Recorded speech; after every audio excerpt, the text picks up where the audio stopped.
31 বছর হবে, যতদিন আমার মনে হয় 31 বছর বয়সে সেই থেকে উনি 81 উনি মারা গিয়েছেন আজকে প্রায় 1 বছর হয়নি।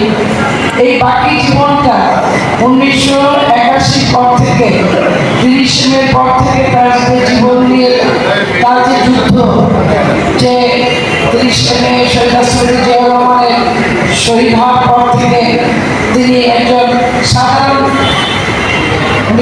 যারা করেন এই ব্যক্তির জীবন নিয়ে গবেষণা করার মতো বিষয় আছে।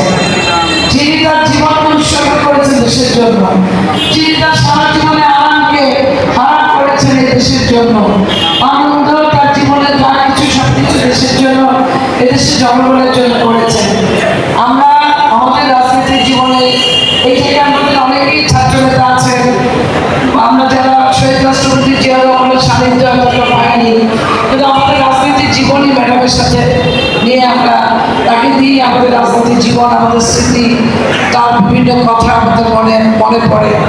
যে কোনোদিন তাকে আমরা কোনো ধরনের উচ্চবাচ্য, এই যে তার প্রতি প্রতিহিংসা, তার এই যে একটা মিথ্যা মামলা দেওয়া এবং জিয়া পরিবারের প্রতি যে অত্যাচার, শেখ হাসিনার নির্মমতা, প্রতিহিংসা, তার যে নিষ্ঠুরতা, সবকিছু তার লিখছিলেন বেগম খালেদা জিয়া।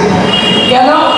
খালেদা জিয়া দেশকে ভালোবাসলেন, খালেদা জিয়া মানুষকে ভালোবাসলেন, খালেদা জিয়া মেয়েদের জন্য কাজ করেছেন, খালেদা জিয়া জনগণের ভোটের অধিকারের জন্য কথা বলেছেন, খালেদা জিয়া ভাতের অধিকারের জন্য কথা বলেছেন, বাক স্বাধীনতার জন্য কথা বলেছেন, লড়াই করেছেন।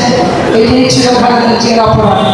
খালেদা জিয়াকে দেশের মানুষ ভালোবাসে, খালেদা জিয়াকে জনগণ ভালোবাসে। খালেদা জিয়ার রাজনীতির জীবনে কোনো আসলে জীবনের কোনো আসল থেকে জীবনে পরাজিত হয়নি। আর হাসিনা কিন্তু গোপালগঞ্জ থেকেও পরাজিত হয়েছে।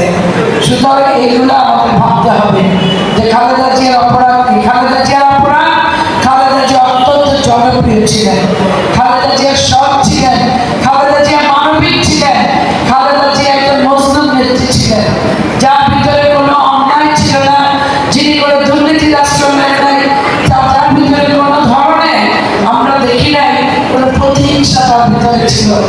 সেই নেত্রী আমরা রাজনীতি করেছি, সেই নেত্রীর নেতৃত্বে আমরা বাংলাদেশ গত 17 বছর আমরা এই দেশকে তিনি নেতৃত্ব দিয়েছেন স্বৈরাচারের বিরুদ্ধে। আমাদের এটাই সবচেয়ে বড় প্রাপ্তি যে আমরা খালেদা জিয়ার কর্মী ছিলাম এক একজন।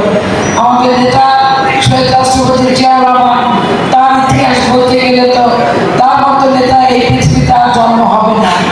কারণ তার সত্য, তার সততা নিয়ে কখনো কথা বলতে পারে না, তার দেশপ্রেম নিয়ে কথা বলতে পারে না। ঠিক একই রকম আমাদের নেত্রী খালেদা জিয়া সেভাবে এই দেশকে ভালোবেসেছেন। তাদের যোগ্য উত্তরসূরি, তাদের রক্তের উত্তরসূরি আজকে আমাদের নেতা জনাব তারেক রহমান। ঠিক একইভাবে যেন আমরা সেই যে 80, 81, 79, 80 আমরা শহীদ রাষ্ট্রপতি জিয়াউর রহমানের ভিডিওগুলো যদি দেখি, এখন যদি তারেক রহমানের ছবি দেখি, আমি মনে করি যে আমরা যেন সেই জিয়াউর রহমানের প্রতিচ্ছবি দেখছি। ঠিক একই কায়দায় বাবার সন্তান বাবার মতোই জনগণের কাতারে মিশে যাচ্ছে। এই 5-6 মাসে উনি বাংলাদেশের সবচেয়ে বড় অর্জন কি? বাংলাদেশের বড় অর্জন এই বাংলাদেশের মানুষ বিএনপির প্রতি আস্থা। মনে রাখতে হবে যে আমরা শহীদ রাষ্ট্রপতি জিয়াউর রহমানের কর্মী, আমরা খালেদা জিয়ার কর্মী। আমাদের অনেক দায়িত্ব আছে। নেত্রী সারা জীবন রাজনীতি করেছে সত্যের পক্ষে। তার কর্মী হিসাবে আমাদের ভিতরে সততা থাকতে হবে। আমরা শহীদ জিয়ার সততার রাজনীতি করবো, আমরা খালেদা জিয়ার সততার রাজনীতি করতে চাই। আমরা তারেক রহমান আগামী দিনে যে বাংলাদেশের স্বপ্ন দেখে, যে বাংলাদেশ দেখতে চান, সেই বাংলাদেশের অতি সততার বাংলাদেশ, তরুণদের নিয়ে একটি নতুন বাংলাদেশ গড়তে চায়। যে বাংলাদেশে আমাদের বিএনপি নেতা কর্মীদের, ছাত্র যুবদল, স্বেচ্ছাসেবক দল সহ সকল অঙ্গ সংগঠনের অনেক দায়িত্ব আছে। তারেক রহমানের পাশে থেকে সেই বাংলাদেশটা আমাদেরকে গড়তে হবে। সেই বাংলাদেশী সকল ধরনের অসৎ, সকল রকম অবৈধ কাজ থেকে দূরে থেকে আমরা একটা নতুন বাংলাদেশ গড়তে চাই। যে বাংলাদেশ আমার নেতার স্বপ্ন, যে বাংলাদেশ শহীদ রাষ্ট্রপতি জিয়াউর রহমানের স্বপ্ন ছিল। সেই খাল খনন কর্মসূচি, সেই বৃক্ষরোপণ কর্মসূচি, সেই বাচ্চাদের ভিতরে পড়াশোনা, সেই নতুন করে খেলাধুলা, সেই খেলার মাঠ, সেই আগের যাত্রা পাল্লা, সেই নাট্য উৎসব, এগুলো যেন হারিয়ে গিয়েছিল, আজকে আবার সেগুলো ফিরে এসেছে। আজকে বাচ্চাদের চিত্রাঙ্কন প্রতিযোগিতা হচ্ছে, আজকে বরিশাল ইউনিভার্সিটির ছেলেরা নাট্য উৎসব করছে, আজকে হাতেবাড়ি কলেজের ছেলেরা সেদিন দেখলাম হাসান রাজা নাটক করছে। এগুলি ফিরিয়ে দিতে হবে, এগুলি ফিরিয়ে আনতে হবে। এগুলি শহীদ রাষ্ট্রপতি জিয়াউর রহমান চাইতেন আমাদের বাচ্চাদেরকে মাদক থেকে এবং মোবাইল থেকে ফিরিয়ে আনতে হলে এই কাজগুলো করতে হবে। আমাদের ভিতরে যে সৃজনশীলতা, আমাদের ভিতরে যে সুপ্ত প্রতিভা, আমাদের যে মেধা, আমাদের যে আবেগ, এই দেশপ্রেম, এগুলো আমাদের মানুষের সাথে তুলে ধরতে হবে।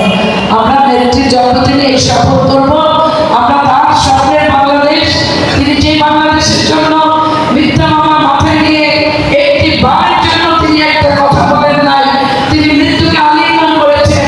হাসিনা সেই আস্তে আস্তে আস্তে আস্তে তাকে হত্যার দিকে তাকে নিয়ে গিয়েছে, তাকে জেলে রেখেছে, বিনা চিকিৎসায় আমার নেত্রী মারা গেছে, কিন্তু একটি কথাও বলেন নাই।